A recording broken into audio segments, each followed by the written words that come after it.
ng sambayan ng Pilipino kaugnay dito sa skandalong kinasasangkutan nitong si Risa. Pwes nagkakamali kayo. Aaraw-arawin namin ito.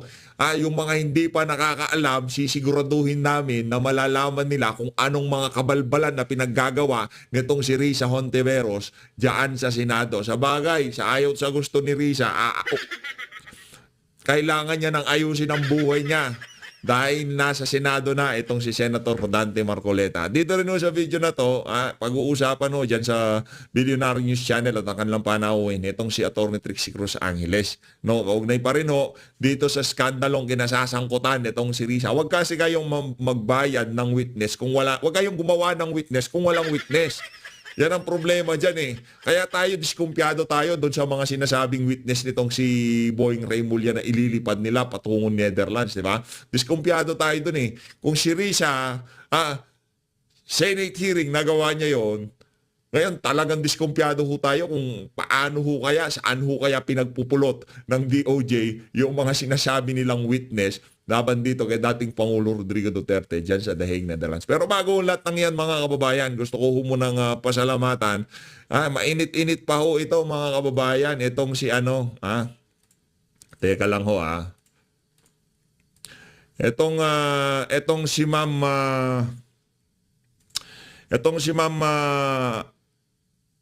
Elvira Nagata. Ma'am Elvira Nagata, maraming salamat ho dyan sa 2,400 yan. Arigato gozaimasu. Maraming salamat. Puro Japanese kaya natututo na tayo mag-Japanese dito sa mga nagpapangulit sa video. Maya puro si Sir Jordan Cabico, si Ma'am Arisa yan, si Ma'am Lovely Sibukawa. Kabisado ko ng mga pangalan. Magninihong ko na tayo. Maraming salamat mag-ingat to kayo dyan sa Japan. Maraming salamat to. Thank you sa pagsuporta sa PH Update. Nako, eto na, umpisa natin ang ating talakayan dito sa sagot nitong si dating presidential spokesperson Harry Roque. Reaksyon niya kaugnay doon sa lumantad na alias Rene. Na sinasabing binayaran daw siya ng mahigit 1 milyon ng opisina ni Risa Hontiveros para siraan, para ikaladka rin ang pangalan nitong si dating Pangulong Rodrigo Duterte at Vice President Sara Duterte dyan sa hearing sa Senado. At siraan naman itong si Pastor Apollo Kibuloy. Ito, pakinggan natin itong si Spokes. Pa naman tayo. Ano pangalan to? Alias Rene. Alias Rene, ano ngayon? Nasakba kayo. Itong si alias Rene, binayaran pala para makaladkad sa kaso si Pastor Kibuloy at makaladkad itong si Inday Sara Duterte at saka si Tatay Digong. Ako, hindi ako nagtataka at hindi ako naggugulat. Kasi alam nyo, nung ako mismo ay umapir dyan sa komite ni Hontiveros, ang dami niyang invento. Yung kwento niya talaga, involved ka sa Pogo. Hindi siya nakikinig na ang aking involvement, ejectment case at ang aking kliyente ay umuupa lamang doon sa lupa at nagpapaupa ng premises doon sa Pogo, no? At talagang sinasabi niya pinagpipilitan, engage yan sa Pogo. At ang tanong ko nga doon, sabihin natin engage sa Pogo, panahon na yon, legal. Ano naman pakialam mo dyan? Legal naman yung mga panahon na yon. Ngayon lang naman nag-illegal yan itong taon nito. Correct, pero ang correct, katotohanan po niyan, talaga nagpupumilit siya ng mga panahon na yon na ikaw involved sa Pogo, ikaw may masama kang ginawa. Wala naman siya mapakitang masama kang ginawa. At ang yun yung mga panahon na talagang sinusubukan nilang i-synchronize yung galaw sa House of Representatives at ang galaw sa Senado. Noong mga panahon na yon, talagang binabakbak nila. Kung gusto nga nilang i-connecta kay Senator Christopher Bongo, Senator Bato de la Rosa, at kung kani-kanino pang nakadikit kay dating Pangulong Rodrigo Duterte, yung investigasyon sa Pogo. Natsambahan nito dati presidential spokesperson Harry Roque. Yan ho ngayon. At yun din ang pinagbasihan ng mga gawa-gawang kaso sa kanya ngayong mga panahon na to. Konektado pa rin ho sa Pogo yung issue na yan. Kaya kung nagawa ho nitong si Senator Risa Hontiveros na di umano bayaran itong si alias Rene para magsalita ng kung ano-ano kay Pastor Apollo Kibuloy, malamang sa malamang, ha, yung mga nagsalita dyan sa Pogo na yan, ganon din ho ang sinapit nila. Yung sa Alice Go, yung issue kay Alice Go, naku, ano ho yan, kailangan nung, yung mga lahat ng binuksang investigasyon ni Risa Hontiveros. Ito, ano lang naman, personal ko lang naman to. Kung tayo tatanungin, mga kababayan, dapat ho, ano yung lahat yan, ipatawag ulit lahat ng pinatawag niya. Pagtatanungin niyang mga yan. Di ba? Mas masaol pa ho pala dito kay kay Dan Fernandez, kay Abante, itong si Risa. Hindi ho nakapalag si Abante at itong si Dan Fernandez. Sila lang papel lang Kumbaga, pinapahagingan lang nila itong si Colonel Grijaldo. Sinasabihan siya na, bata ka pa, baka maging general ka pa. Diba? Yung mga ganun klaseng litanya ba, yung tipong inaano siya, sinusundot-sundot siya, tinitingnan nila kung bibigay yung mama. Ito hindi ho, mga kababayan. Pagka umarap ka, kalahating milyon. Base ito, umano sa sinabi nitong si alias Rene. Pagka dinawit mo si BP Sara, Tatay Digong, another 500,000. 1,000,000 nga naman.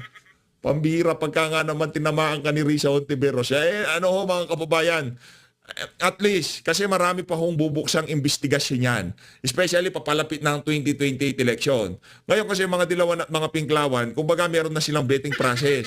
Sino ba yung mga individual sa ating hanay ang pwedeng tumapat kay Sara Duterte? Pwedeng maging kandidato natin ng pagka-presidente. Pero ang nakikita natin dito, ika nga ang tumataas sa survey ang si Leni Robredo.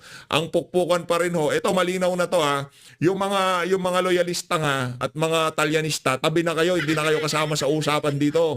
Ang makakapukpukan namin sa 2028, mga dilawan at piklawan, magsialis na kayo, tanggapin nyo na katotohanan, masyado kayo nasilaw sa pera. Di ba? Masyado kayong nasilaw sa pera, yun. Yung mga talyanista natin sa Imada, hindi na kayo relevant sa 2028. Pagkatapos nyo kay Marcos Jr., lalapit kayo sa mga pinklawan at dilawan? Mga walang hiya kayo, mga strategiya nyo, ha? Yan ang problema pagka walang paninindigan. Pagkatapos nyo banatan yung mga dilawan, dahil hindi na relevant sa 2028 ang amo nyo, lalapit kayo sa mga dilawan at pinklawan. Doon naman kayo kukubro ng mga pera, anak ng tokwa. Huwag ganyan. Hindi pwede yan. Hindi yan bibili ng ating mga kababayan. Hindi nyo na... Tigilan nyo yan. Kung puti kayo, puti kayo. Kung pula kayo, pula kayo. Walang maraming problema. Ngayon, pagka nakita nyo yung pula, basag pala yung pula, iwanan nyo. Pumunta kayo sa tama at sigurado, sasamahan kayo ng taong bayan. Diba? Marami naman mga DDS vlogger na napudol ni Bongbong Marcos. Pero Decente mano, nung na-realize nila na mambubudol itong si Marcos Jr., di ho sila nagdalawang isip na bitawan ang abnormal na. Diba? Falsipikado Sinto-sinto Anak ng tokwa. Natin na 100 years makikipagtulungan sa ICC. Ano pa sabi niya? Walang sinungaling walang armas ang mga pumasok sa KOJC. Di ba? Doon pa lang masasabi mo na hindi ka tiwa-tiwala. Iwanan na natin yung yung sinusuportahan natin yan. Pero kayo, hindi. Nanatili kayo. Kinuha nyo yung perang binibigay sa inyo, kaya di kayo makaalis dyan. Yun, totoo. Huwag kasi kayo tanggap ng tanggap. Tanggap kasi kayo ng tanggap Hindi mo para kayong mga patay gutom. Diba? Kung di nyo naman kailangan, huwag yung kunin. Sumisweldo na kayo. Tapos, ang bihira. Yan ang problema. Yan ang problema sa mga pinklawan at dila. Yung mga talyanista at ensaymada, yan ang problema. Pero, tabi na kayo. Hindi na kayo kasama sa usapan. Ang pruweba lang na sinasabi niya na ako involved sa Pogo ay yung isang papel na wala naman lupagda, isang papel naman na walang maamin kung sino gumawa na nagpapakita na ako illegal. Ulitin ko po, sabihin na natin totoo yan at hindi naman totoo yan. Wala pong masama para maging isang abogado ng kahit anong korporasyon. Dahil ang trabaho ng abogado ay siguraduhin nga ng mga kliyente nila ay sumusunod sa batas. Pero ito po, tignan nyo naman po, non-bailable din ang sinampa kay Pastor Kibuloy. Milyones ang ginastos para magtanim ebidensya laban kay Kibuloy. Hindi ko po alam kung gagawin nila yan sa akin din Pero sa piskalya po, wala silang napresentang kahit anong testigo na nagsabi na nag-recruit ako at pinagsamantalahan ang kanilang gawain. So hindi ko po alam kung magbabayad din itong si Hontiveros ng 500,000 para sa testigo para madawit din ako at sabihin na ako nag-recruit sa kanila. Pero Isa pa yan isa pa yan sa mga kinabubisit ng administrasyon dito kay Spoksari. Dire-diretso ang bunga ka. Hindi tayo politiko, hindi tayo kung magsalita tayo ng kung ano-ano dito. Okay lang kahit na maging prangka tayo, pero itong si Spokes dire-diretso. Ang daming sa kanya, nagagalit sa kanya. Pero Spokes, ano mo kami dito sa PH Update? Kapanalig mo kami, ika nga, di ba? Naniniwala kami na inosente ka. Hindi naman kita palalabas dito tapos kakampihan kita pero kumpalsipikado ka. No? Naniniwala ako na na inosente yang si Spoksari. Ang nangyari, ginampanan lamang niya yung kanyang tungkulin bilang isang abogado. Sa maniwala ako kay siya hindi, lahat ng kinaharap niyang problema ngayon, kung gaanong di kayo naniniwala sa mga problemang kinaharap ni Tatay Digong, kasi ganito yan ginawa niya, kaya siya pinadala. Kung gaano yung ginawa nila kay Pastor Apollo Kibuloy na pinakulong siya, ganon din ang ginagawa kay, yung playbook na yan, magkakaparehas sila. Ngayon, yung iba nating mga kababayan, nabubudol pa rin. Di ba? Pero yung playbook, isa, pero yung pagbasa nila, iba-iba.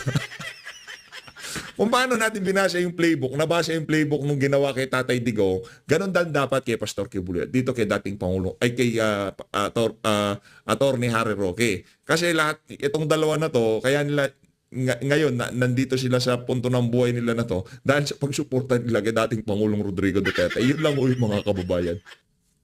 Tuloy. nakakataas balahibo po, nakakadiri. Teka lang. Napasarap. Sorry. Napasarap. Teka lang.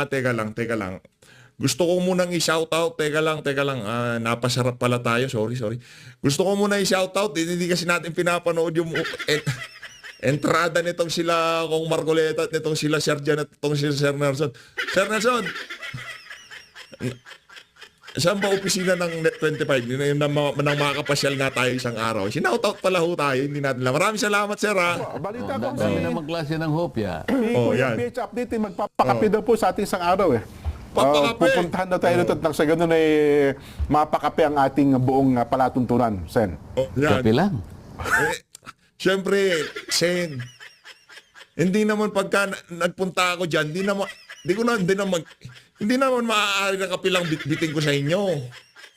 Siyempre pati pandesal, tsaka hopya. Dadalang ko kayo ng hopya at pandesal. Di ba? I-search natin kung saan yung opisina ng Net25. Mapasyalan nga yung stasyon nila, di ba? Pagka nagpunta ako, sama ko kayo sa akin, ha? Sugurin natin yung Net25, itong saga ng mamamayan. Magpa-picture tayo dito kay Sir Nelson tsaka dito kay Sir Jet. Idol natin yan. Dati pa, natin talaga, sinusubaybayan natin yung saga ng mamamayan. Yan, talagang yung mga punto de vista nila pinapakinggan at talagang nasa tama ika nga. At kung tumimbang sila ng mga paksa nila, talagang balancing. Yung tinitingnan nila yung magkabilang anggulo ng mga pangyayari sa ating bansa. Ngayon, pagka sila ay nagbigay ng kanilang mga punto de vista, nagbigay ng kanilang mga opinion, talaga namang kapakinig-pakinig. Hindi kagaya nung si Atty. Bukoy, one-sided masyado eh. Hindi kagaya ng ibang mga stasyon, hindi kagaya ng ibang mga radio program kung ano-ano pinagsasabi. Alatang mga nabayaran na. Pero itong mga to, hindi mababayaran yung mga yan. Mayayaman na yung mga yan eh. Baka tayo pa nga ang pakapihin ng mga yan, di ba? Tayo na raw bahala sa Hindi, pagka isang araw. Isang araw, mapasyalan natin yung mga iniidolo natin na yan dyan sa saganang mamamayan. Rekta ko tayo dito kay Spoksari. Nakalimutan ko, yun pala yung natin, pang opening salvo natin, ha? Yung shoutout sa atin, itong si Sir Jen. Ha? Hindi ko na, di ba, ginawa na natin ng video yung kahapon. Madaling araw pala. Di ba, na-upload na natin yon. Ngayon, hindi ko napanood yung una kasi gusto ko, ako maraming cheche-bureche pagka, pansin nyo, yung pagka nag-content tayo dito, walang maraming pasakali, dire-diretso kung, kasi hindi naman nila, wala naman silang pakialam sa mga punto de vista ko, hinihintay lang naman nila. Sinasabi nitong si Spokes, di ba? Oh, mega love shoutout sa mga nag-subscribe dito sa video na to. Maraming salamat. At sa mga nagpakulay, sa mga nakalipas sa video. Tuloy. Hindi nakakagalit na isang senador ng bayan gagamit talaga ng ganitong mga taktika para madiin ang mga kalaban sa politika. And how dare you use the Senate of the Republic of the Philippines, no, para maging para maging instrumento na gipitin ng mga kalaban ng administrasyon. At ang isa pang nakakasuka, yun talagang lantaran ng sabuatan ng mga dilawan, ng mga loyalista at CBP-NPA, no? Tingin nyo ba, miski kayo'y magsabuatan na yan, makukuha nyo ang support? Ika nga nila, yung ginawa na yan itong si Risa Ontiveros, ano yan abomination. Meron pa bang kasuklam-suklam na salita ang pwede natin gamitin? Anak ng tokwa, ang hearing na yan, binayaran yan na sambayanan. Bulwagan yan na kung saan sana makapagsagawa kayo ng hearing in aid of legislation para sa kapakipakinabang ng sambayanan. Hindi yung kapakipakinabang ng kandidatura ni Lisa sa 2028. Pambihira. Ng taong bayan. Nagsabuatan na nga kayo. Ang latest survey, nangunguna pa rin, 33%. Si Inday Sara, kung magkaka-eleksyon na yun, siya maging presidente. At ang pinakamalapit na kanyang katunggali ay 15%, kalahati lamang. Yung tulpo nga, wala na no? Naglao na parang bula, no? So, ibig sabihin yan, magsama-sama man kayo, wala pa rin mangyayari sa inyo dahil alam ng taong bayan na ikaw, virus, nakakadiri ka kasi madali ka magmalinis. Hanggang ngayon, di mo naman sinasabi bakit bigla ka nanalo nung ikaw ay naging director ng PhilHealth at ang katutak na advertisement ang ginamit ng PhilHealth sa mga panahon na yon. Huwag mo sabihin di mo ginamit talaga ang pera ng PhilHealth para ikay manalo sa eleksyon na yon, ha? Ay, nako. Tapos, ang nakakabuhisit talaga dito sa mga dilawan, akala mo kung sino na sila lang yung malinis. Pero, ang dami naman nalang putik sa mga mukha. O, kita mo itong gawain to. Sir Risa, may tanong si Spoke sa'yo. Ginamit nyo ba ho daw yung pera ng PhilHealth nung tatakbo kayo ng pagkasenador? Yun ang tanong. Pakisagot ho. Sen Risa, may tanong sa inyo. Noong 2016 daw ho ba, sabi ni Spokes, ginamit nyo ba daw ho yung pera ng PhilHealth para sa kandidatura nyo? Sagot ho. Tanong ha, patanong. Diba? Yung sa mukha nyo, okay, sige, given na yon. Gumanda kayo dahil sa PhilHealth. Naka-aircon doon, naging press yung pagmumukha nyo, di ba? Pero ito ang tanong ho ni Spoke Sari, di ko tanong ha. Ipaparot ko lang, i-echo ko lang yung tanong niya. Ang tanong ho ginamit nyo ba daw ho ang pera ng PhilHealth nung tumakbo kayo ng pagkasenador kaya nanalo kayo? Ang tanong ho niya, marami daw di umanong mga ads na di umano ginamit ang pera ng PhilHealth. Tanong yon ni Spoke Sari. Gusto ko malaman ng sambayan ng Pilipino kung ano ang sagot nyo dito. Issue na naman ho ng PhilHealth. Babalik na naman ho tayo dyan sa issue nyo ng 19 kopong-kopong. Ang tagal na niyan, di nyo pa nasasagot. Mula sa mukha pala hanggang sa pagkapanalo, meron nung question sa inyo. Sa di umanong Yari tayo dyan. Sen Risa. Yang gandang PhilHealth na yan, ibang klase ho talaga kayo, no? Gandang PhilHealth. Gawain ba ng matinong tao yan na magtatanim ebidensya, tanim testigo para lang magipit ang isang tao na walang kasalanan? O tapos akala mo kung sinong kami lang ang malinis sa bayan nito, kami lang ang dapat maglingkod. Kaya natutuloy na ang taong bayan sa inyo. Bakit pa sumikat si Tatay Digong? Kasi walang kaplastikan. Walang kaplastikan. Inaamin niya tao siya. Inaamin niya hindi siya perpekto. Meron siyang mga kahinaan. Ano ngayon? Basta nagmamahal siya sa bayan. Hindi. At hindi lang yon. Marami siyang above. Kayo wala kayo nun. Mga Pinklawan at Dilawan, wala kayo nun. Mga Talyanista at Saymada, walang mga nag-aagawan sa inyo. Issue, tapos na, wag nang buksan, tigilan na. Hindi, yung karisma ni Tatay Digong yun, di ba? Wala kayo nun. Si Tatay Digong siyang meron nun. At hindi illegal yun, ha? Legal ho yun. gaya nyo na talagang kami lang ang malinis, kami lang ang magaling, kami lang ang pwedeng mamuno, ayan, nakakasuka ka. At itong nangyari na ito na meron ng lumantad, nagpapatunay na wala kang karapatan maglingkod.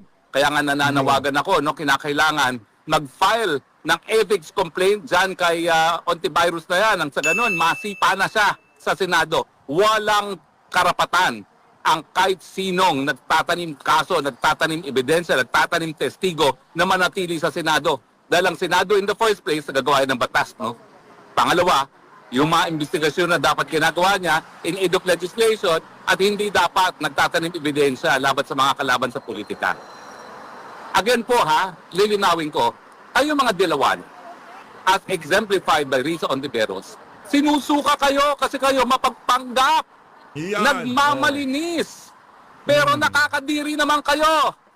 Isang matinding halimbawa pa dyan sa mga nagmamalinis na yan. Number 1 ho dyan. Alam nyo kung sino? Yung ML Party List.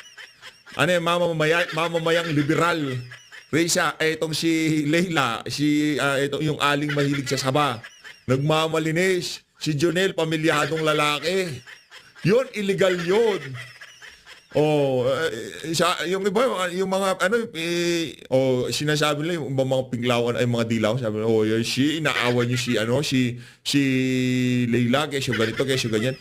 Si Digong naman, ganyan. Ng tokwa. Wag na tayo pumunta doon. Yang isang nagmamalinis na yan si Leila de Lima. Akala mo kung sinong santo't santa.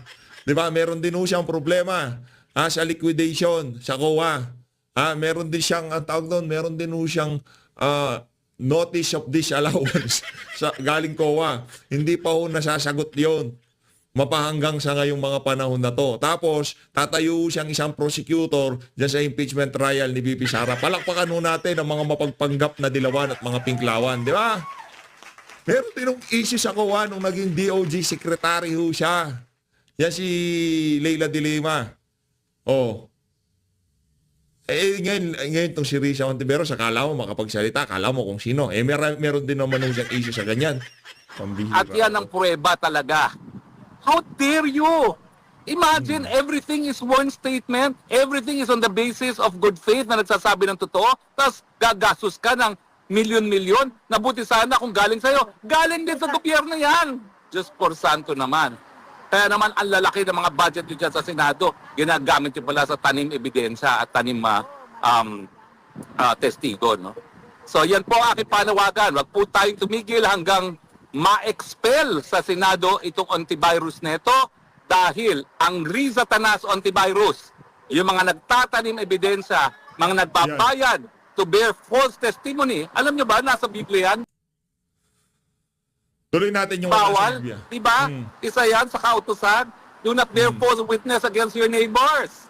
Nako, yari tayo dyan, Senator Risa Ontiveros. Isa sa 10 utos, linabag nyo dyan. Dyan sa dyan sa witness na yan, dyan sa binayaran nyo di umano ng opisina nyo ng 1 milyon. Anak ng tokwa. Ganyan kawalang ya itong mga pinklawan at mga dilawan na to. Kasuklam-suklam mo mga pinagagawa nila sa ating bansa. Kasuklam-suklam mo ang panlulokong ginagawa nila sa sambayan ng Pilipino.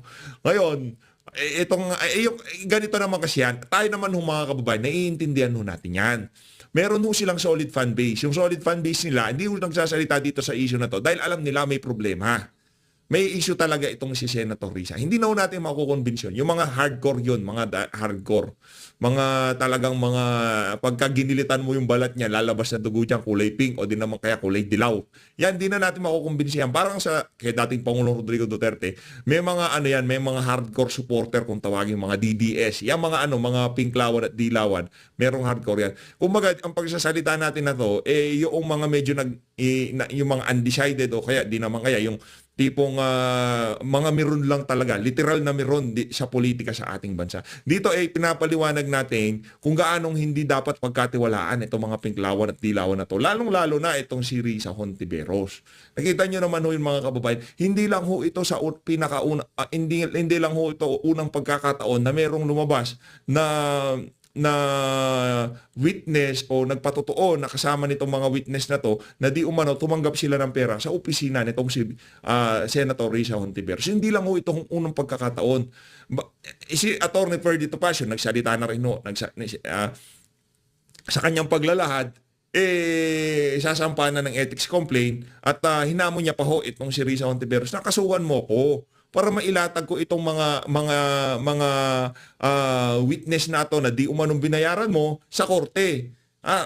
Malamang sa malamang meron pang contact itong si Attorney Ferdy Topacio diyan sa mga naturang witness na yan na di umanong binayaran ng opisina nitong si Senator Risa Hontiveros. Kaya naman, kung ano man nung marinig nyo, kung kayo ay bago lang sa PH Update at meron kayong narinig about dito kay Risa Hontiveros na dinidepensahan siya, na ganito ganyan, di naman totoo, paninira lang yan dahil tatakbo siya ng pagka-presidente. Hindi ho namin sisiraan, especially ako, hindi ko siya sisiraan dahil tatakbo siya ng pagka-presidente. By all means, tumakbo siya. Magdebate silang dalawa nitong si Bibi Sara. At sigurado tayo, kung hindi na magbibigay ng index card sa kanya, yung abogado niya, pupulutin ho sa kangkungan niyang si Risa.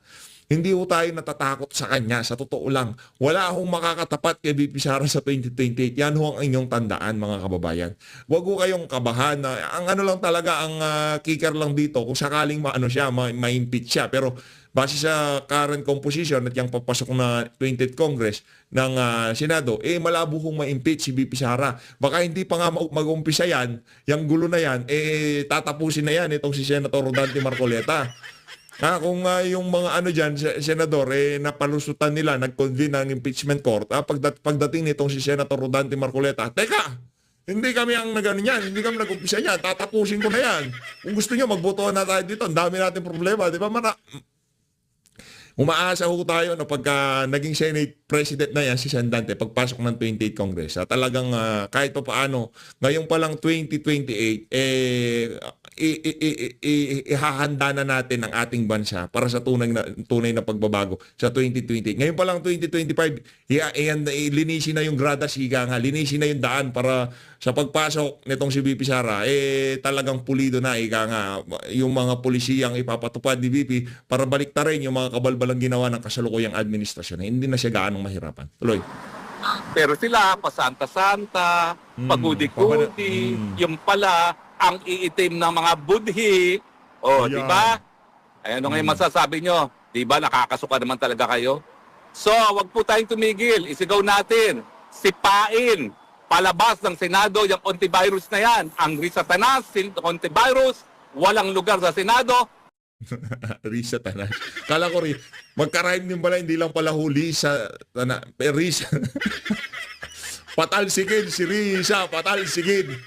Sabay-sabay ho tayong manawagan. Punta ho tayo sa FB page nitong si Risa Hontiveros at huwag nyo i-unfollow. Huwag nyo i-unfollow si Risa. I-follow nyo ho siya para makita ho natin kung ano yung mga galaw niya. Huwag ho kayong mag-laugh emoji. Basta hayaan nyo lang kasi pag nag-laugh emoji kayo kung ano pa man dyan, baka targeting niya yung mga tumatawa tapos i-block na niya. Hindi nyo na mabibisita. Kaya tayo patingin-tingin lang dyan, silip-silip lang tayo. Kasi pag kagaya sa House of Representative, nag-react ako dati dyan. Yung angry emoji, laugh emoji. Bukas makalawa, naka-block na ako, di ko na mapasyalan. Ganun yung strategy nila.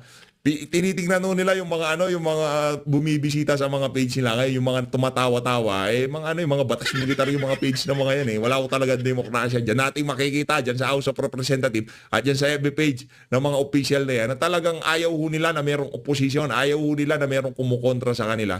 Ayaw ho nila na ini-scrutinize yung mga ginagawa nila. Yan yung mga yan yung mga leader na kung saan hindi magdudulot ng katiting na kabutihan dito sa bansa na to. Kaya naman, bring PRRD home.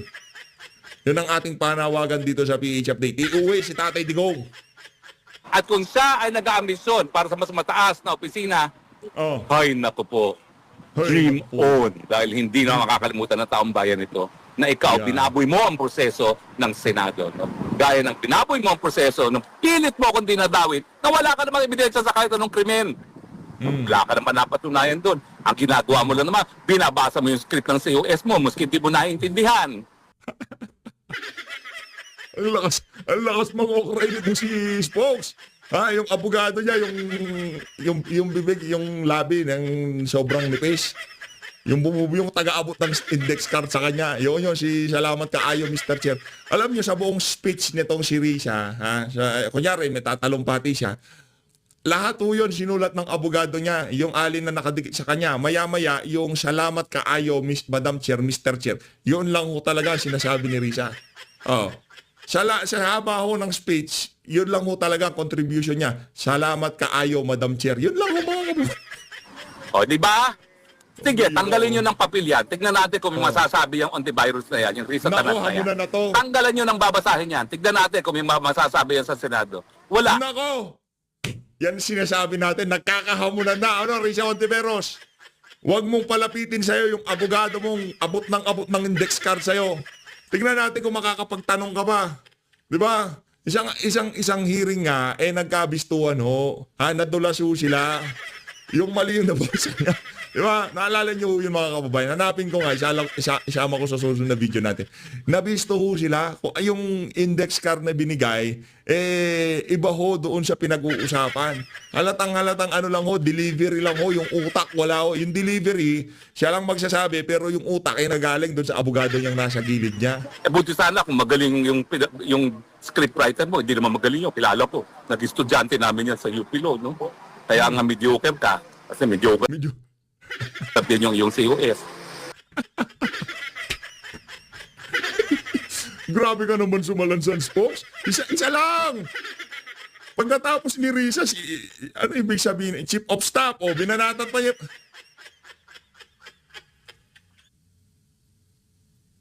Bahala ka dyan, Spokes. Hoy, at saka COS ha. Taga UP Law ka pa naman. Pero kung totoong paratang na ikaw ay naging instrumento para sa false testimony, naku, mga labot ka. Si Ontivirus, hindi madidispar. Ikaw, pwede ka madispar dyan. Under oath. Si alias Rene, under oath yan. Although, alam na niya na nagsinungaling na siya, pero ngayon at least, tinutuwid yung pagkakamali niya na pumayag siya na magsinungaling para sa'yo. Risatanas Ontivirus. Diba? Ay naku mga taong bayan, mga kababayan, hanggang kailan ba tayo magpapabola sa mga santo-santita? Kami lang ang tama, kami lang ang magaling. Mga walang yan naman pala talaga at maitim ang buti. Mga kababayan natin dyan sa Europa, kung ano ho, pagka nagkakaroon ng pagtitipon dyan sa labas ng detention facility ni dating Pangulong Rodrigo Duterte, ano ho kayo, dumalo ho kayo, no? Yung sigasig na, kung malapit lang ho tayo dyan, pupunta ho tayo sa totoo lang. Malayo lang ho kasi talaga. Hindi ho talaga kaya, hindi ho kaya ng powers natin pagdating sa financial, pagdating sa, hindi ho talaga kaya. Ang hirap po eh. Yung visa pa lang ho, talagang hindi mo na malaman paano ka magbibisa dyan, di ba?